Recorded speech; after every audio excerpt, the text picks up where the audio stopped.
Hello students, this is Amar Kumar and I am welcoming you to my YouTube channel Study Point Ask Me. Students, today I am here to give you some very important topic and some of the very most important questions which is related to the board examination CBSE class 10th board examination 2024. जैसा कि अभी आप लोग जान रहे हैं, अभी आप लोगों का exam class 10th CBSE board exam चल रहा है और 7 मार्च को सोशल साइंस का एग्ज़ाम होने को है। अभी एक पेपर निकल गया है, हिंदी का पेपर हो चुका है और 7 मार्च को आपका सोशल साइंस का एग्ज़ाम होगा। तो मैंने काफ़ी कुछ एनालाइज करने के बाद मैंने कुछ इम्पॉर्टेंट टॉपिक्स और इम्पॉर्टेंट क्वेश्चंस आप लोगों के लिए फाइंड आउट करके निकाल करके लाया है और मैं 100% गारंटी के साथ आपको ये बताना चाहता हूँ कि अगर आप इन मेरे बताए गए इम्पॉर्टेंट टॉपिक्स और इम्पॉर्टेंट जो क्वेश्चंस मैं आपको प्रोवाइड कर रहा हूँ, इसके थ्रू अगर आप जाते हैं you will definitely get a very very good marks in your CBSE board examinations. जब आप सोशल साइंस का पेपर दे देंगे तो आप कंपैरिजन करके देख सकते हो एग्ज़ाम देने के बाद कि मेरे बताए गए क्वेश्चंस, मेरे बताए गए टॉपिक्स कितने इम्पोर्टेंट थे जिससे आपके इस सोशल साइंस के एग्ज़ाम में क्वेश्चंस पूछे गए हैं।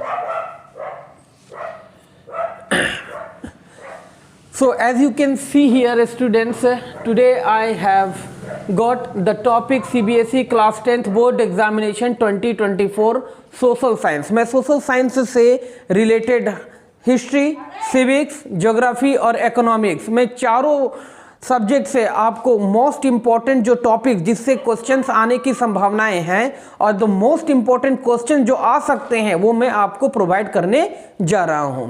सो without any wasting time students, let's see the important topics and the important questions which is going to come in your examination.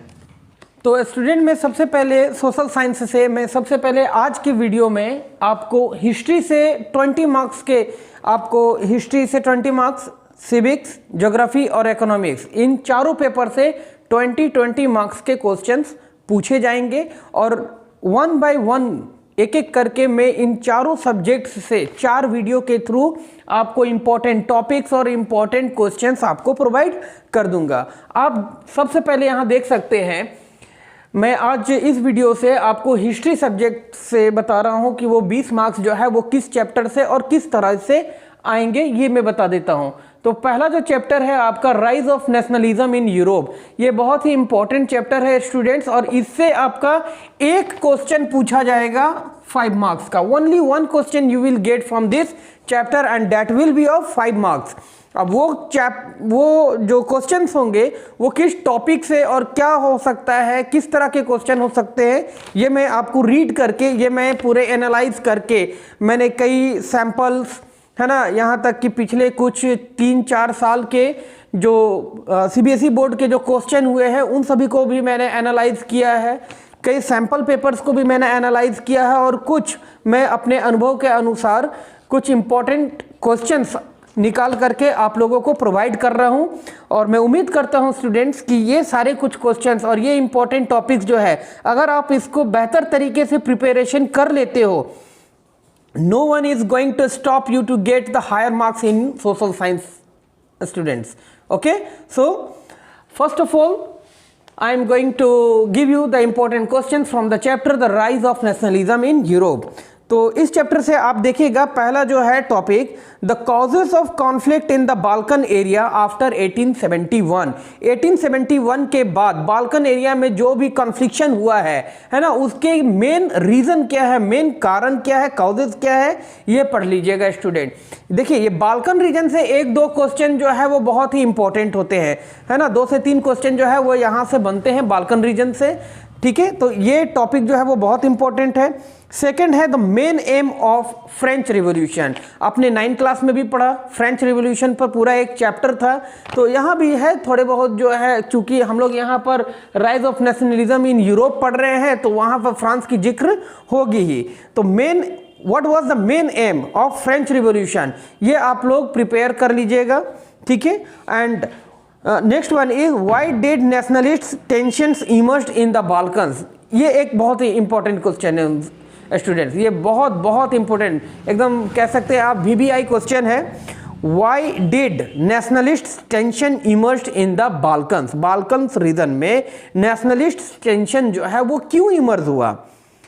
Next है process of unification of Germany and Italy, ये दोनों बहुत important है। मैंने जब analyse किया पिछले 3-4-5 साल के क्वेश्चन पेपर्स को CBSE बोर्ड के, तो मैंने देखा है, उसमें गौर किया है कि हर एक साल जो है वो अल्टरनेट करके, आज मान लो कि पिछले साल अगर यूनिफिकेशन ऑफ जर्मनी पूछा है तो इस साल जो है वो यूनिफिकेशन ऑफ इटली पूछा जाएगा। तो मेरा ये मानना है स्टूडेंट कि आप यूनिफिकेशन ऑफ जर्मनी और यूनिफिकेशन ऑफ इटली, ये दोनों को बेहतर तरीके से आप प्रिपेयर करें, उस पर एक नोट्स तैयार करें और उसको अच्छे से लर्न करें। एक चीज़ मैं बता दे रहा हूँ स्टूडेंट्स, सोशल साइंस में जहाँ तक मैं कहूँगा, मैं सबको यही सजेस्ट करता हूँ कि आपके आंसर्स जो हैं वो पॉइंट वाइज होने चाहिए। अगर आप पॉइंट वाइज सोशल साइंस में आंसर बनाते हैं आपको, है ना, you will get much benefit, ठीक है, बहुत ज़्यादा बेनिफिट होगा और वो आपको लिखना भी आसान हो जाएगा, आप आंसर बहुत बेहतर तरीके से आप कर पाइएगा।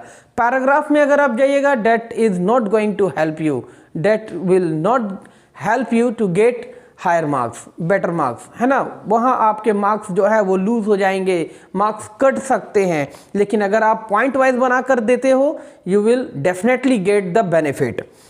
नेक्स्ट हम लोग देखते हैं beliefs of conservatism that emerged after 1815, है ना, जब नेपोलियन हार गया 1815 में, जब वियना की संधि हुई, उसके बाद से after the Treaty of Vienna, beliefs of conservatism that emerged after 1815. This is the again most important topic. Next one is the contribution of Otto von Bismarck in the unification of Germany and the contribution of the Giuseppe Mazzini in spreading the revolutionary ideas in Europe. इन दोनों का contribution, एक है auto von Bismarck का और दूसरा है गिउसेप Mazzini का। ये दोनों जो है वो बहुत इंपॉर्टेंट है स्टूडेंट, इसको बिल्कुल भी स्किप नहीं कीजिएगा, इस पर आप अपनी अच्छी से अच्छी तैयारी रखिएगा। Next one is the economic hardship faced by Europe in 1830। 1830 के दौरान में यूरोपियन इकोनॉमिक पर बहुत बड़ा असर पड़ा, इकोनॉमिक हार्डशिप देखने को मिला पूरे यूरोप में, यहाँ से सवाल आते हैं। फिर role of Napoleon in the distraction of democracy in France, France के डेमोक्रेसी को डिस्ट्रॉय करने में नेपोलियन का क्या रोल था, ये एक इम्पॉर्टेंट टॉपिक है। Impact of Napoleonic reforms on the rest of the Europe, ठीक है, यहाँ से क्वेश्चन आएंगे।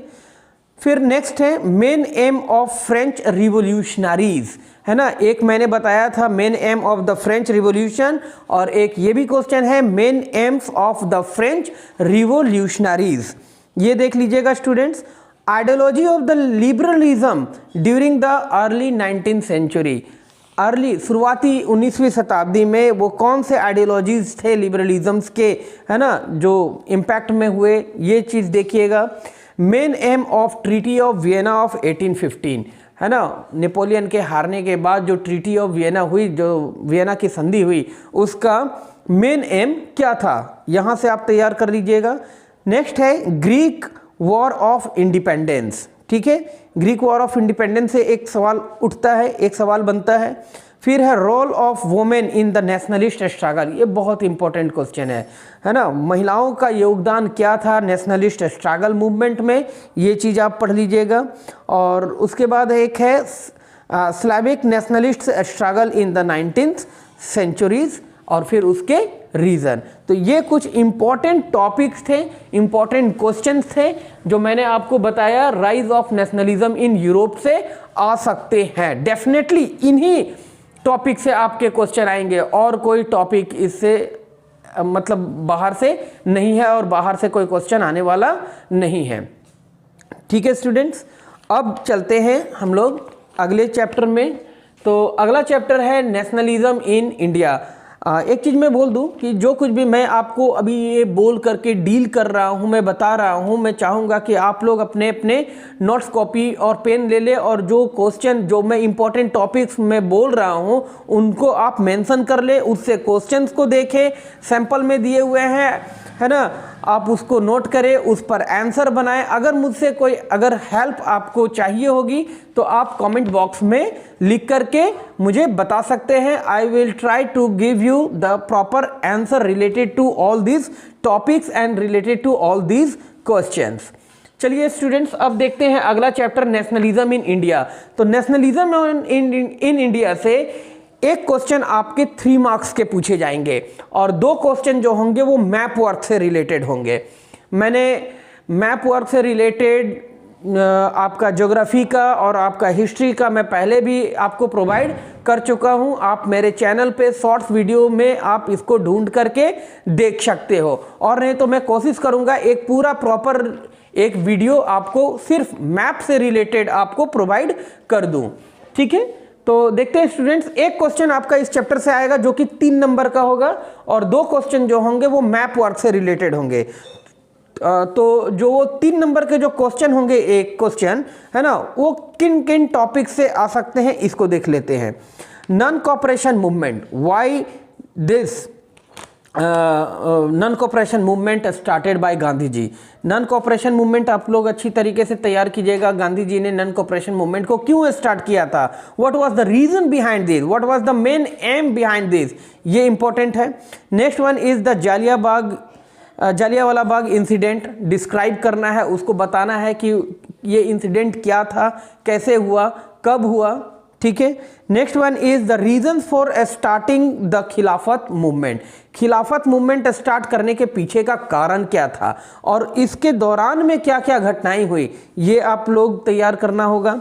फिर है revolt in the Gudems hills of the Andhra Pradesh. Andhra Pradesh के गडम हिल्स में जो रिवोल्यूशनरीज एक्टिविटीज हुए, इससे एक सवाल आ सकता है। उसके बाद इनलैंड एमिग्रेशन एक्ट ऑफ 1859, 1859 के इनलैंड एमिग्रेशन एक्ट क्या था, what was the impact, what was the importance of this act. ठीक है, नेक्स्ट टॉपिक है features of CDM. CDM means civil disobedience movement. Civil disobedience movement के features क्या थे, उसके लिमिटेशंस क्या थे, यहां से क्वेश्चन बनता है। फिर है reasons for relaunching the CDM after second round table conference. Second round table conference के बाद दोबारा सीडीएम गांधी जी के द्वारा जो है वो रीलॉन्च किया गया, इसके पीछे के रीजन क्या थे, what was the main reason to restart this. और उसके बाद एक इंपॉर्टेंट टॉपिक आपका है गांधी इरविन पैक्ट ऑफ 1931, यहां से भी क्वेश्चन आ सकते हैं स्टूडेंट। और उसके बाद अगला टॉपिक है आपका साइमन कमीशन। साइमन कमीशन क्या था, किसके अध्यक्षता में बना, इसके अध्यक्ष कौन थे, कब भारत आया, इसका मेन मोटिव क्या था, इससे रिलेटेड एक क्वेश्चन आपका आ सकता है। तो ये कुछ 8 से 9 टॉपिक या क्वेश्चन इंपॉर्टेंट हैं जो नेशनलिज्म इन इंडिया से एक क्वेश्चन के रूप में 3 मार्क्स के रूप में आपको आ सकता है। और रह गई बात 2 नंबर के जो मैप वर्क है, तो यहाँ आप जैसा कि देख पा रहे हो, यहाँ इस मैप से है ना आप फाइंड आउट कर सकते हो कि क्या क्या चीज़ें हैं। आपका यहाँ कोलकाता का सेशन है, नागपुर का सेशन है, फिर जालियांवाला बाग इंसिडेंट है, खेड़ा है, अहमदाबाद है, ठीक है, दांडी है, चंपारण है। तो ये सब कुछ इंपॉर्टेंट पॉइंट्स हैं जो इस चैप्टर से रिलेटेड है, जो मैप के थ्रू आपको पूछा जा सकता है। Now moving to the next chapter, making of global world.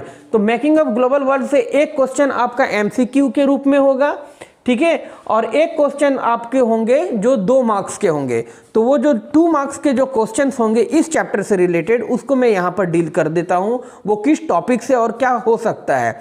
तो characteristics of the silk route, उसके इम्पैक्ट और link of the silk route to the rest of the world, ठीक है, यहाँ से एक क्वेश्चन आएगा स्टूडेंट्स, है ना, आ सकते हैं, बिल्कुल संभावित है, बहुत वेरी वेरी इंपॉर्टेंट टॉपिक है ये। Second one is why did European flee to America in 19th century.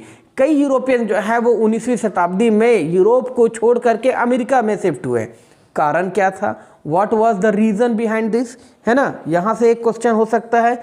फिर है importance of language and popular tradition in creation of national identity. किसी भी देश के नेशनल आइडेंटिटी में वहाँ का कल्चर, वहाँ का रिलीजन जो है ना, वो किस तरह से इम्पोर्टेंट रोल प्ले करता है, इस पे एक क्वेश्चन आएंगे। Next one is the corn law and its reason of abolition, है ना। कॉर्न लॉ क्या है, फिर इसको किस तरह से एबोलाइज किया गया, यहाँ से क्वेश्चन हो सकते हैं। फिर ब्रेंटन वुड्स एग्रीमेंट क्या था, इससे क्वेश्चन हो सकता है, तो ये भी एक इम्पॉर्टेंट टॉपिक है। और next one is the great depression on the Indian economy और उसके काउजेज। ग्रेट डिप्रेशन जो है वो इंडियन इकोनॉमी का वो क्या था, किस कारण से था, है ना, यहाँ से एक क्वेश्चन बन सकता है। तो ये 6-7 कुछ ऐसे इंपॉर्टेंट टॉपिक्स हैं जो मेकिंग ऑफ ग्लोबल वर्ल्ड से रिलेटेड है, जो आपके एग्जाम में आ सकते हैं। नेक्स्ट हम लोग देखेंगे एज ऑफ इंडस्ट्रियलाइजेशन। तो एज ऑफ इंडस्ट्रियलाइजेशन से स्टूडेंट्स एक ही क्वेश्चन आएगा और वो केस बेस्ड होगा, ठीक है। तो केस बेस्ड क्वेश्चन जो है वो बिल्कुल भी हार्ड नहीं होता है, टफ नहीं होता है। पैराग्राफ जैसे आप इंग्लिश में पैसेज बनाते हो तो पैसेज के रूप में आपको दिया जाएगा, उसी पैसेज से रिलेटेड 4-5 क्वेश्चन, 4 क्वेश्चन होते हैं, वो 4 क्वेश्चन आपसे पूछे जाएंगे जो आपको उस पैसेज से या कह सकते हैं उस पैराग्राफ से फाइंड आउट करके आपको आंसर देना होता है। तो this is I think not very hard, है ना। It is the most you can say the easy task you can get. And the last one is the print culture. तो print culture से subjective type questions नहीं आ रहे हैं student, यहाँ से आपको सिर्फ और सिर्फ 3 मार्क्स के MCQs होंगे, है ना। तो इस तरह से ये आप देख सकते हो कि मैंने हिस्ट्री से रिलेटेड 20 मार्क्स के जो इम्पोर्टेंट क्वेश्चन हो सकते हैं या जो 20 मार्क्स के लिए जो इम्पोर्टेंट टॉपिक हो सकते हैं, ये मैंने आपको डील कर दिया है, बता दिया है, ठीक है। और मैं उम्मीद करता हूं कि आप लोग मेरे इस वीडियो को जरूर वॉच करेंगे और ऐसे स्टूडेंट जिनकी प्रिपरेशन अभी शायद अच्छी नहीं चल रही है, मैं उम्मीद करता हूं कि मेरे वीडियो को देखने के बाद वो इन अगर इम्पॉर्टेंट रिलेटेड जो टॉपिक्स और क्वेश्चन मैंने अभी बताया है उसके थ्रू अगर आप जाते हैं, बेहतर तरीके से आप अपने आंसर को क्रिएट करते हो, लिखते हो, बनाते हो, you will definitely going to get the benefit students. मैं फिर से एक बार बोल रहा हूं, अगर आपको कहीं भी किसी भी जो भी टॉपिक्स और क्वेश्चंस मैंने बताया, अगर कोई परेशानी हो, कोई दिक्कत आ रही हो, तो आप कमेंट में मुझसे आप हेल्प ले सकते हो। मैं बिल्कुल आपके लिए हूँ एनी टाइम 24/7। मैं बिल्कुल कोशिश करूँगा कि आप सब तक, है ना, वो इम्पोर्टेंट क्वेश्चंस के आंसर अगर आप मुझसे चाहिए तो मैं वो भी आपको प्रोवाइड कर दूँगा। So this is all the important things which I have given from the history, and in my upcoming video you will get the important questions from geography, from civics and from economics. So this is all for today students. Thanks for watching this video.